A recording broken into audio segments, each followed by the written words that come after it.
What's going on YouTube? This is Fish Phil, bringing you a video on my 70-gallon frag tank system. Let me go ahead and put a filter over this so we can see all the beautiful colors on this tank. In this tank, got a bunch of hammer, that huge hammer that I had in the Sea-View 40, frag dip. Also, some of it that came out of the Innovative Marine 40, and all the other ones that I had in the makeshift frag tank, pretty much all in here. Let me go ahead and turn on the light so we can get a better look at what's going on here. So this is my 70-gallon frag tank system. It consists of a 50-gallon Med lowboy tank, the aquarium version, and a 20-gallon DIY sump. The main aquarium is Med 50-gallon lowboy. Med makes both a aquarium version of this tank and a reptile version. This is the aquarium version of it, and you can drill it.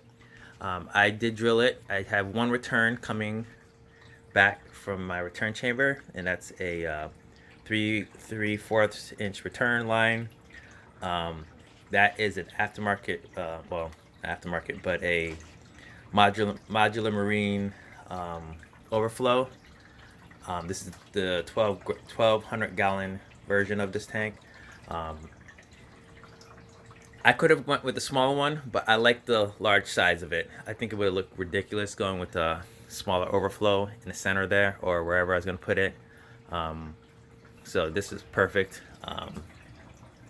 And actually, what's pretty cool about this, I can actually pull that whole front off if I ever needed to, because the way the bulkheads are drilled in, and it's nice for cleaning if I ever need to, or when I need to clean it. I have let's take a look at this sump so I can kind of show you what I have going on down here. And typically I would just open up my app and turn on my Refugium light so we can see better, but I would have to switch off away from the video. But so I'm just gonna go ahead and click the button on my on the power strip there.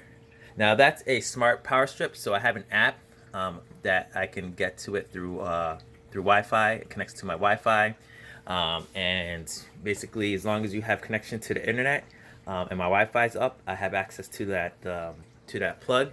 It was $20. I don't have a controller, but that is the next best thing. It's awesome. I have them on all my tanks now. Unfortunately, the version that I bought sold out on Amazon. But I'm sure if you do your research on there, you can find there's plenty other ones as well. So in terms of what I have running in the sump right now, starting with from left to right, I have a AquaTop 300 watt heater in here. I don't have it on a controller yet, and I have a Green Machine UV sterilizer. I run UV sterilizer in all my tanks. And let's see here, that's a 4-inch filter sock, and use this clip I bought off Amazon to kind of hold the filter sock holder basically. If you can see with the return, I have all 3 returns going to the same area. Now typically I know a lot of people like to drop the emergency in other areas so they can hear splashing in case it happens. But this is down in a basement where that's not going to be an issue. That's not going to be helpful. So it made no sense to do that. So I have all 3 going here. That is the main return, and you can see I have a thingy on it. And next to it, I have the secondary, and then obviously the emergency. The protein skimmer is a Aquamax FC80 protein skimmer, rated for this 70-gallon tank for heavy bio load. and as you can see, it's working its butt off. Great size protein skimmer, great protein skimmer. I tried looking at other brands and other ones. I wanted to get something that size perfectly for this tank. I couldn't find anything really that for this tank that was an Sump protein skimmer. I didn't want to use any hang-on back filters or protein skimmers or anything like that. So the second area is my Refugium, and this baffle set. I apologize to mention that I got from Amazon for about 24 bucks or something like that. Let me see. I got a cheat sheet here that I can tell you. Oh, let me see here.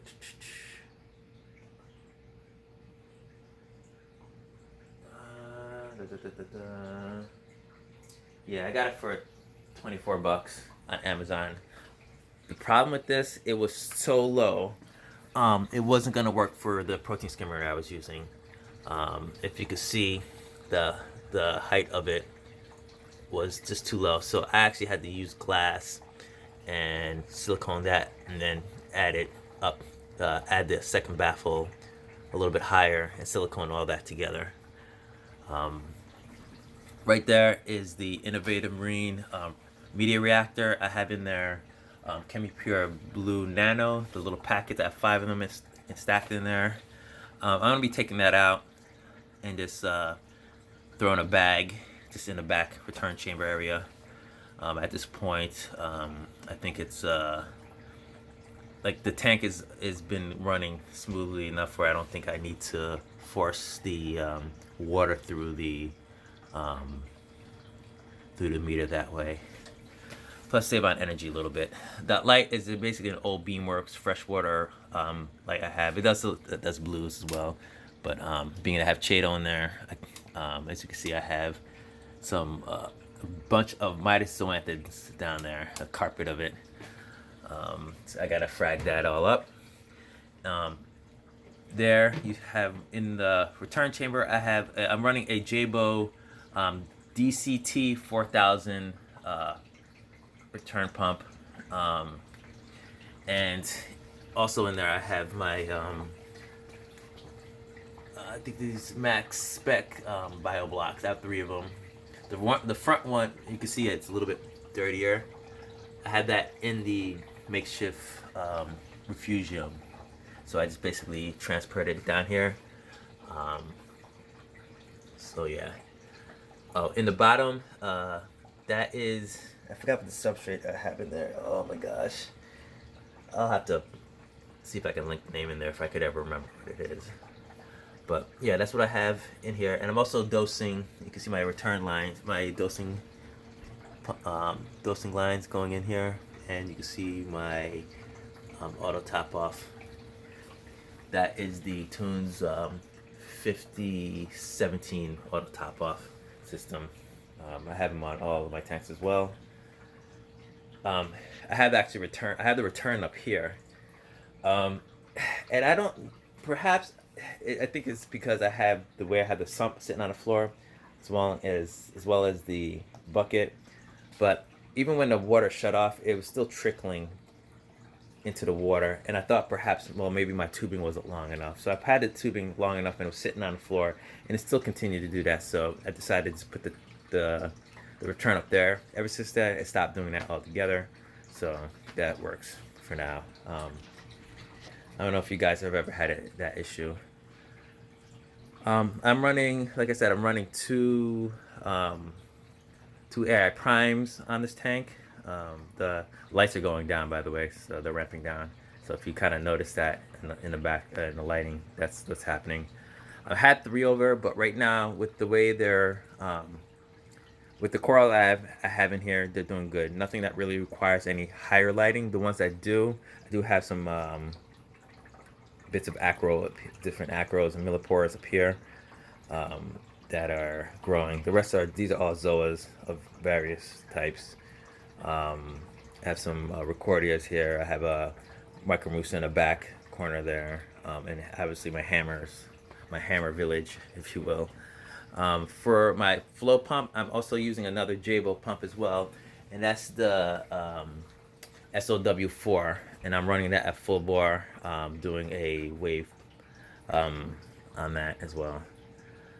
So I was using the current USA pumps, the smaller ones on this tank. It just wasn't enough flow. They're rated for 660 gallons per hour, but they were years old. I doubt they were pushing that. I mean, you can barely feel them. I mean, they weren't really making a splash. So I decided to take had both of them out in running in the tank. So I decided just to take them both down and just replace them with this one singular pump, and that's all I'm running in terms of flow on this tank. And I am using a lot of Jabil products apparently. They're great. I mean, I don't know if you guys have used Jabil products. I don't know. Leave a comment how they worked out for you, because I hadn't had any issues with any of the products. They seem to work great. They're definitely, for the price point, the price point and the how well they've worked, I have no problems. I mean, I will continue recommending them. And yeah, they've worked fabulous for me. Let me know how they work for you if you use any of their products and what you've used down in the comment section. I'd be curious to see how many people have the same or similar experience or different experiences even than what I've had. But this is the Jabil dosing pump. I'm dosing the same thing at all of my tanks. Basically, two-part Bionics CSV or VSCs, whatever it is. Bionics, as a matter of fact, I have ESV Bionics two-part. And I'm also using dosing Aquavitro fuel and Brightwell Aquatics amino acids. So everything is dosed. I'm dosing. I don't dose heavily. I dose really on the light side, but I'm dosing every day. And that's for all my tanks. So yeah, I'm actually really happy with this. We'll see what happens. I think eventually I will get a third AI Prime light and put it on here. I love the primes. They work great. For about $200, you can't beat them. My one issue I have with the new AI line of lights is, I know some people have had issues. Some people had issues with Wi-Fi setting up with them. I've never experienced that. I've been able to connect. I mean, I have I have five of them, three over top of the Sea View, and these two. I've never had any issues with connecting through Wi-Fi. And I know people have had issues with that. And so the newer ones are now just Bluetooth. The problem with that is trying to connect them with other lights. I really wish they would have kept that function and just basically expanded the Bluetooth function to it. I mean, going back on, almost retracting that technology, I think was a bad idea. But that's my opinion. I want to get another AI Prime HD, not the 16 version, because like I said, I'd much rather have them in tandem. I don't need the basically it'd be easier if I could just throw another HD on here, and just have them this pair to the head unit. But yeah, everything is looking great. I'm really happy. Obviously, my beautiful stand, and everything is looking great. I eventually want to get a controller on here, because it is in the basement, and it's kind of away from things. It's just easier to kind of keep track of things if I have something kind of controlling, sending me alerts if something happens, if something were to happen or whatever. But yeah, if you haven't subscribed, go ahead and hit subscribe to, and then also hit the notification bell. I got some more videos coming out for you guys. I want to also I'm gonna do a quick video on my my Aura DI system, and you can see sitting in the corner. But that's for another day. yeah, so I'm happy with the way things turned out. Um, and yeah, if you have any questions, go ahead and hit me up in the comment sections. Also, let me know about your experience with Jabo pumps or Jabo products altogether, not just the pumps, but if you're using any of the other products. I'd be interesting to find out what you guys are using and your experience with them as well. Like I said, I've had nothing but success and good things. You know, knock on wood so far. So far, so good. And for the price, I can't complain. I'm sorry, I don't. I know there are a lot of companies, a lot of things out there that have greater names and products and stuff like that. But if you wanna, hey, you run your tanks how you run them. But yeah, I think they're great. That's just my opinion. Yeah. So anyway, go ahead, subscribe to the channel, hit the notification bell, do your research, and try things out and see what happens. Later, y'all.